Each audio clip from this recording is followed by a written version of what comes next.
বিসমিল্লাহির রহমানির রহিম। সম্মানিত বিনিয়োগকারী ভাই ও বোনেরা, আসসালামু আলাইকুম। শুভ অপরাহ্ন। আজ 18ই আগস্ট, রোজ সোমবার। আজকের ইন্ডেক্স পর্যালোচনা এবং আপনাদের অনুরোধের স্টক নিয়ে সংক্ষিপ্ত পরিসরে আলোচনা করার জন্য হাজির হয়েছি। আশা করি আপনারা সকলেই শারীরিকভাবে সুস্থ আছেন এবং ভালো আছেন।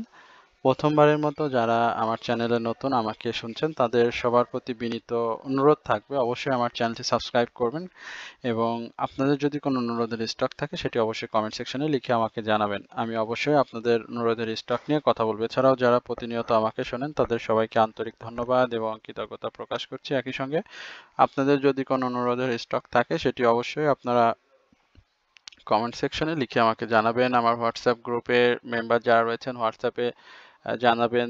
ব্যক্তিগতভাবে যারা আমাকে হোয়াটসঅ্যাপে নক করেন, ইমেল করেন, সকলে আপনাদের যে স্টক সম্পর্কে জিজ্ঞাসা রয়েছে সেটি আমাকে জানালে আমি সেটি অবশ্যই আপনাদের নিয়ে আলোচনা করব। আজকে আমরা মার্কেটের একটা গতকালকের আলোচনার একটা সূত্রপাত ধরে আমি আজকের আলোচনাটি করতে চাই। গতকালকে আমরা আপনাদের সামনে যে শিরোনাম নিয়ে কথা বলেছিলাম, অর্থাৎ মিশ্র বাজারের কেরামতি। তো মিশ্র বাজারের যে কেরামতি এবং যে শেয়ারগুলো হাত ভরে আপনাদেরকে প্রফিট দিচ্ছে সেই স্টকগুলো নিয়ে আমরা কিন্তু গতকালকে কথা বলেছিলাম। আপনারা নিশ্চয়ই সেটি লক্ষ্য করেছেন। সুতরাং আজকেও আমি বলবো যে আজকের এই গুরুত্বপূর্ণ আলোচনাটি আপনারা শুরু থেকে শেষ পর্যন্ত অবশ্যই আপনারা শুনবেন এবং একই সঙ্গে আপনাদের যদি কোনো জিজ্ঞাসা থাকে সেটিও আপনারা কমেন্ট সেকশনে জানাবেন। আমরা আজকে মার্কেটের যে মুভমেন্টটা সেখানে দেখেছিলাম, মার্কেটের হাই হয়েছিল কিন্তু 5,434 পয়েন্টে। তো সেখান থেকে মার্কেট ক্লোজ করেছে 13-14 পয়েন্টের মতো ডাউন ট্রেন্ডে এসে 5,415 পয়েন্টে।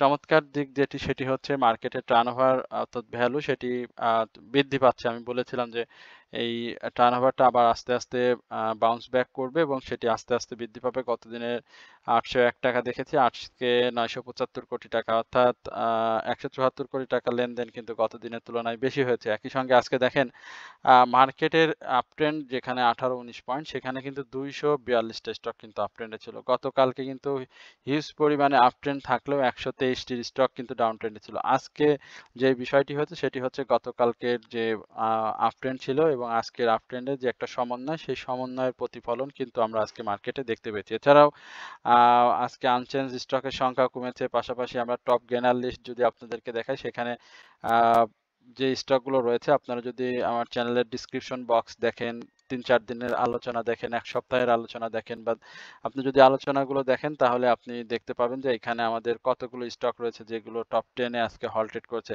আমরা যদি সোনালী পেপারের কথা বলি, আপনারা দেখতে পেয়েছেন সোনালী পেপার এটিও কিন্তু হল্টেড হয়েছে। আমরা বিডি অটোকা, এসিআই ফর্মুলা এই স্টকগুলোর কথা আমরা আলোচনা করেছিলাম। সোনালী আঁশ এর কথা আলোচনা করেছি। এছাড়াও আপনারা যদি দেখেন টেকনোড্রাগ, পাশাপাশি জেএইচআরএমএল, এই স্টকগুলো নিয়ে আমরা সবসময় আপনাদের সাথে কথা বলেছি। এছাড়াও আমরা আরো বেশ কিছু স্টক নিয়ে আপনাদের সাথে কথা বলেছিলাম যে স্টকগুলো আজকেও ভালো পারফর্ম করেছে। বিশেষ করে আমরা আইবিপির কথা বলতে পারি, আমরা ডমিনেজের কথা বলতে পারি, লেগেসি ফুটওয়্যারের কথা বলতে পারি, গোল্ডেনসনের কথা বলতে পারি, বিবিএস এর কথা বলতে পারি, আমি অরিন ইনফিউশনের কথা বলতে পারি। আমরা খুব বেশি স্টক নিয়ে আপনাদের সাথে কথা বলি না। আমরা বাজারে এই যে বেশি বিশাল সংখ্যক শেয়ার, সেই শেয়ার থেকে আমরা কিন্তু খুব অল্প সংখ্যক শেয়ার নেই, প্রতিনিয়ত আলোচনা করি। অর্থাৎ আমরা মাসে একটি স্টক না হলেও 7 থেকে 8 বার রিভিশন আমরা আপনাদেরকে দিয়ে থাকি। আমরা সেদিকে এখন আর যাচ্ছি না। আমরা সরাসরি টপ গেইনার লিস্টে যেটি দেখলাম, এছাড়া সেক্টর বাই একটু দেখি। টেক্সটাইল সেক্টরের কথা গতকালকেও বলেছিলাম, আজকে উঠে এসেছে খুব চমৎকারভাবে। গতকালকেও তার ফ্লোটা ধরে রেখেছিল। ইঞ্জিনিয়ারিং সেক্টর, পাশাপাশি ইঞ্জিনিয়ারিং, ফার্মাসিউটিক্যালস খুব চমৎকারভাবে উঠে এসেছে। ব্যাংকিং সেক্টরের কথা আজকে অনেকেই জিজ্ঞেস করেছেন গ্রুপে, আমি দেখলাম। পাশাপাশি সিমেন্ট সেক্টরের কথা বলেছেন। আমি বারবারই আপনাদেরকে বলেছিলাম সিমেন্ট সেক্টরের কথা, যে এই সেক্টরটাতে একটা মুভমেন্ট কিন্তু আসবে এবং কয়েকটি স্টকের নাম করে বলেছিলাম, বিশেষ করে কনফিডেন্স, এলএইচবি এবং হাইডেলবার্গ সিমেন্টের কথাও আমরা বলেছিলাম। এছাড়া ব্যাংকের কথা যেটি যে আবারও ব্যাংক নিয়ে চলে আসলো, ব্যাংকের অবস্থানটা আজকে দেখতে পাচ্ছেন। তো সবকিছু মিলিয়ে এই মুহূর্তে ব্যাংকের সাস্টেইনেবল মুভমেন্টটা সেভাবে আসছে না এবং আরেকটি সেক্টরের কথা না বললেই না, সেটা হচ্ছে আইটি সেক্টর। আইটি সেক্টরে এখন অনেকে জিজ্ঞেস করছেন যে কোন ধরনের স্টক বাই করব। আমি আ বলব যে, যে স্টকগুলো দেখেন যে আজ কয়েকটা দিন ধরে ৩-৪ দিনের যে মুভমেন্ট, সেই মুভমেন্টে দেখেন কোন স্টকগুলো মুভমেন্টে ছিল এবং কোন স্টকগুলো মুভমেন্টে আ যায়নি, আপনি সেই স্টকগুলো আ বাই করেন তাহলে আপনি প্রফিট পাবেন। বিশেষ করে যদি আপনি জেনএক্সিল এর কথা বলতে পারি, বিডিকম এর কথা বলতে পারি, অগ্নি সিস্টেমের কথা বলতে পারি, এডিএনটেল এর কথা বলতে পারি। এই স্টকগুলো দেখেন বেশ কিছুদিন ধরেই কিন্তু মুভমেন্টে সেভাবে যায়নি। পাশাপাশি আপনি দেখেন প্রফিট টেকিং জোনের কথা যদি চিন্তা করেন যে আইটি সেক্টরের, তাহলে আপনি দেখতে পারবেন যে ড্যাফোডিল কম্পিউটার অলরেডি সে কিন্তু প্রফিট টেকিং জোনে চলে গিয়েছে। আ তারপর আমরা ইনফরমেশন সার্ভিস নেটওয়ার্ক নিয়ে কথা বলেছিলাম। সেটিও দেখেন প্রফিট টেকিং এ চলে গিয়েছে। তো আপনি এরকম অনেকগুলো স্টক পাবেন যেগুলো কন্টিনিউয়াসলি।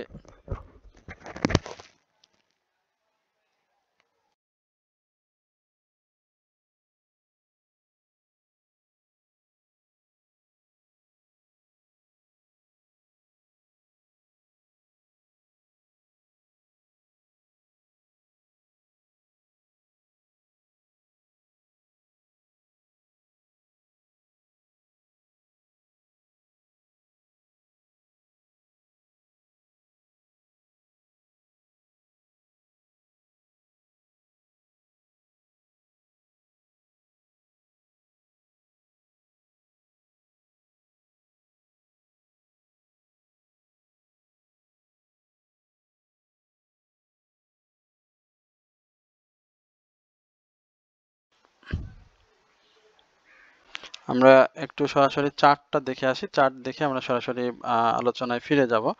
আ আপনাদের যে জিজ্ঞাসাগুলো রয়েছে স্টক সম্পর্কে সেটি। আমরা চার্টে দেখতে পাচ্ছি চার্ট খুব চমৎকারভাবে যাচ্ছে। আ অসাধারণ একটা ফ্লো এইখানে তৈরি করেছে এবং দেখেন ডাব্লু প্যাটার্ন আকৃতিতে সে এইখানে যাবে এবং আমি বলেছিলাম যে এই ৫৬০০ এই জায়গাটাকে আমরা চার্টে দেখব। RSI, MACD, মুভিং এভারেজ সবকিছু এই মুহূর্তে সেল সিগন্যালে আ মু RSI এবং হিস্টোগ্রামের বার, MACD সেল সিগন্যাল থাকলেও মুভিং এভারেজে কিন্তু আমরা আজকে বাই সিগন্যালে চলে গিয়েছি। সুতরাং আমরা আশা করছি যে এই মাসের আ আরো বেশ কিছু সময় আমরা বেশ কিছু স্টক থেকে প্রফিট টেকিং এর সুযোগ পাবো। সুতরাং যাদের কাছে যে স্টকগুলো রয়েছে আপনারা সেই স্টকগুলো নিয়ে আ থাকবেন এবং প্রতিনিয়ত আমি আপনাদের সাথে চেষ্টা করব আপডেট নিয়ে হাজির হওয়ার জন্য এবং যে স্টকগুলো পারফর্ম করছে এবং যে স্টকগুলো আগামীতে পারফর্ম করার অপরচুনিটি তৈরি করে ফেলেছে সেই স্টকগুলো আপনাদের সাথে নিয়ে আলোচনা করার। তো আমি আবারও আলোচনার এই পর্যায়ে আপনাদের সকলের কাছে বিনীতভাবে অনুরোধ করব অবশ্যই আপনারা আমার চ্যানেলটি সাবস্ক্রাইব করবেন, কারণ আহ, এই এই চ্যানেলগুলোতে মূলত বিনিয়োগকারী ছাড়া অন্য কেউ দেখে না। সুতরাং আপনারা যারা এখনো সাবস্ক্রাইব করেননি তারা অবশ্যই আমার চ্যানেলটি সাবস্ক্রাইব করবেন। ফরচুন নিয়ে অনেকেই জানতে চাচ্ছেন। ফরচুনের ব্যাপারটা হচ্ছে এরকম যে এটি এটি তো আপনি জানেন যে ট্যানারি ইন্ডাস্ট্রিজ এর একটি স্টক জেড ক্যাটাগরিতে রয়েছে, বাট ট্যানারি ইন্ডাস্ট্রিজ এর বেশ কিছু স্টক কিন্তু পারফর্ম করছে, বাট এই স্টকটির ক্যাটাগরি এবং একই সঙ্গে পাবলিক হোল্ডিং অনেক বেশি। তো যার কারণে আপনি যদি দেখেন যখন সে ডাউন ট্রেন্ডে আসে তখন সে বড় বড় ডাউন ট্রেন্ড করেই কিন্তু এসেছে এবং যখন সে আপ ট্রেন্ডে যায় তখন একটা ভালো মুভমেন্ট তৈরি করে। তো এই মুহূর্তে মুভমেন্টটা তৈরি করার জন্য তার ১৫ টাকা, ইভেন ১৫ টাকা ২০ পয়সা এই লেভেলে একটা ভালো সাপোর্ট ছিল এবং এই সাপোর্টটা এখন সে তৈরি করেছে। আমি এর আগেও বলেছিলাম যে ১৭ টাকা ৬০ পয়সা এই জায়গাটা এবং ১৭ টাকা ৯০ পয়সা এই জায়গাগুলো প্রাথমিকভাবে একটা ব্রেকআউট করতে হবে। ১৭ টাকা ১০ পয়সা তার যে হাইটি আজকে হয়েছে এবং এই হাইটি তার ২৩শে জুলাইও কিন্তু ছিল। তো এই জায়গা থেকে আমি বলব যে ১৭ টাকা ৬০ পয়সা এইখানে স্টকটি একটা প্রফিট টেকিং হবে। এই জায়গাটা যদি সে সাকসেসফুলি ব্রেকআউট করতে পারে তাহলে স্টকটি আবারও একটা মুভমেন্টে ফিরে যাবে এবং সেখানে তার ১৯ টাকার একটা প্রাইস অ্যাকশনের রেস থাকবে।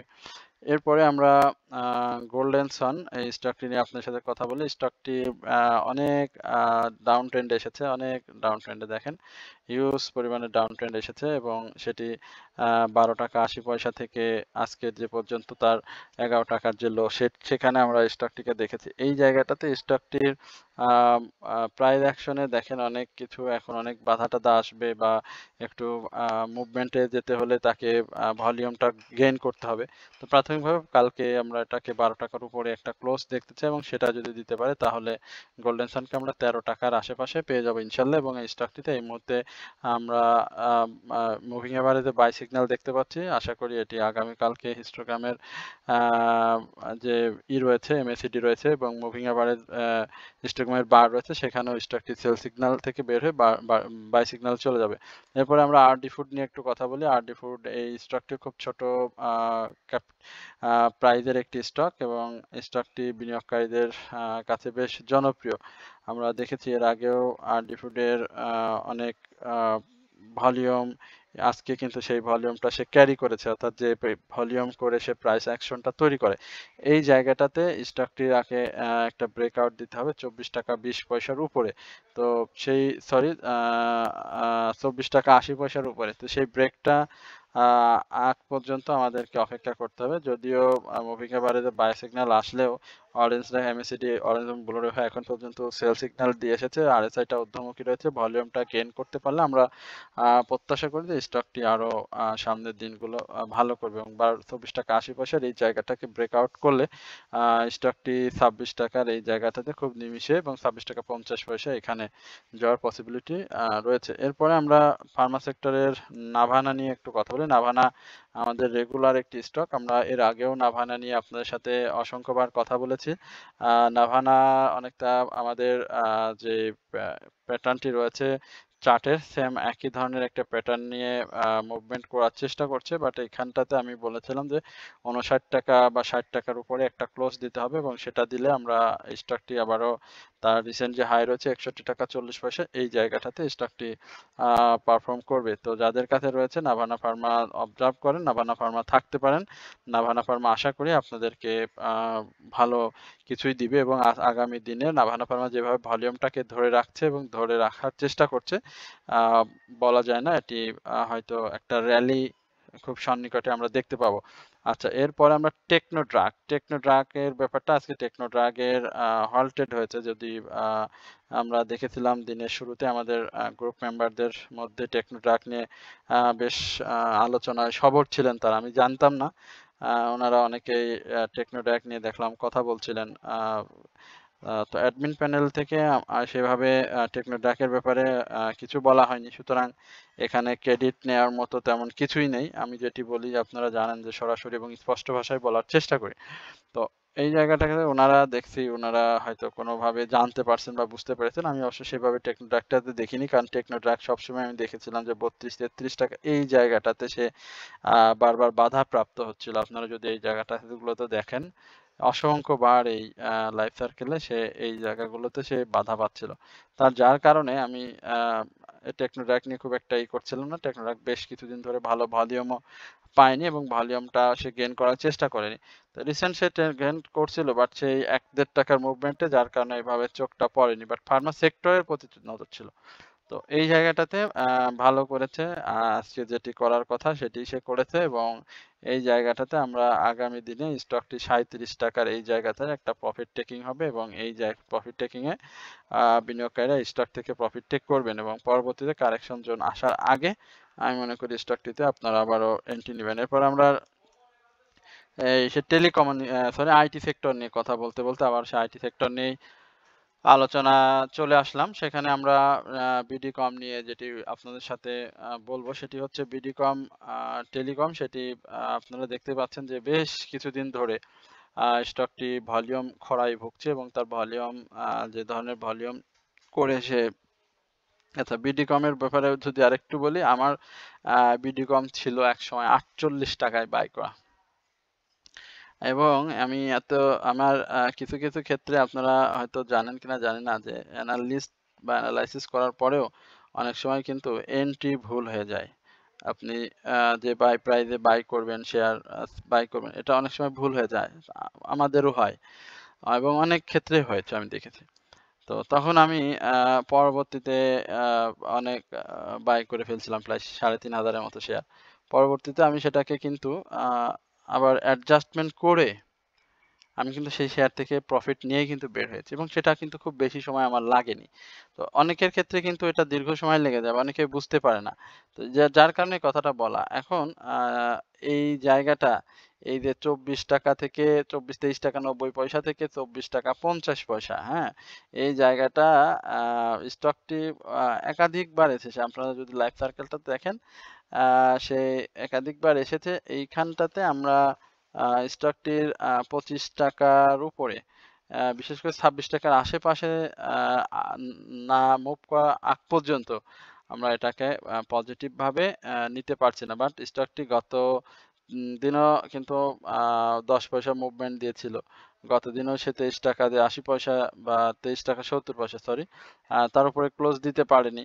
স্বাভাবিকভাবেই সে একটু হেজিটেশন এর মধ্যে আছে। এই জায়গাগুলোতে ভলিউম সহ তার একটা মুভমেন্ট খুব প্রয়োজন এবং একই সঙ্গে যেটি বললাম ৳২৫.৪০ থেকে ৳২৬, এই জায়গাটা একটা ক্লোজ দিতে হবে এবং ক্লোজ দিলেই আশা করা যায় যে স্টকটি একটা মুভমেন্ট পাবে, যেহেতু আইটি সেক্টরের একটা মুভমেন্ট রয়েছে।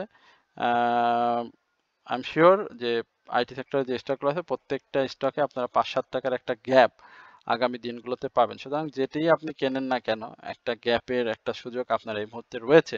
বাট যেগুলো বেশি বেড়ে গিয়েছে, প্রফিট দিয়ে ফেলছে বা প্রফিট তোলা হচ্ছে, সেই স্টকগুলো অন্তত বাদ দিতে হবে। আম এবারে কি স্টক? ওয়াইপিএল। আইপিএল এর প্রফিট টেকিং চলছে। ওয়াইপিএল নিয়ে আর বেশি বলব না। কারণ ওয়াইপিএল নিয়ে একাধিকবার বলেছে। ওয়াইপিএল এর তেমন কিছু বলার নাই। আইপিএল আ একটু কারেকশন জোন দিয়ে ৳২১ এই লেভেলে একটা যাওয়ার সম্ভাবনা রয়েছে। এই জায়গাটাতে স্টকটি হাই করেছে এবং কারেকশন দিলেই সে আবারও মুভমেন্ট করবে এবং ৳২১ র এই জায়গাটাতে আসবে।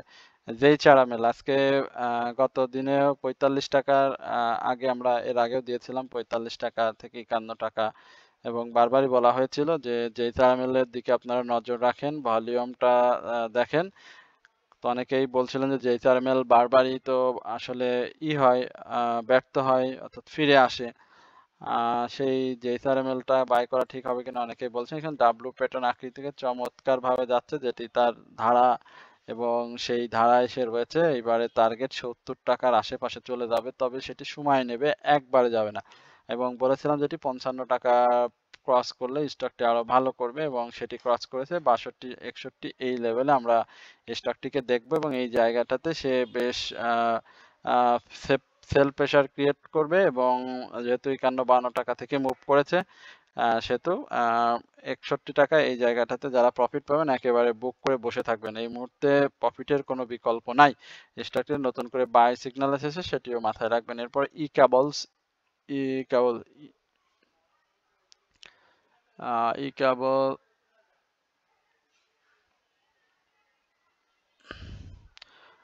ই-কেবলস এর অবস্থা ভালো।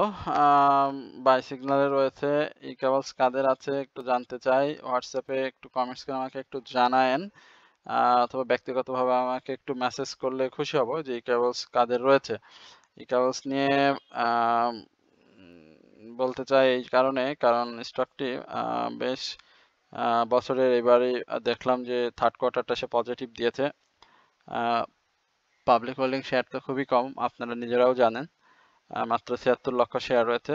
আ ন্যাভ যথেষ্ট পরিমাণে ভালো এবং ইঞ্জিনিয়ারিং সেক্টর যেহেতু মুভমেন্টে রয়েছে, সেহেতু স্টকটি ৳১৪১ ক্রস করলেই ৳১৫৭ এই জায়গাটাতে থাকবে। আর বেশি আর কিছু বললাম না।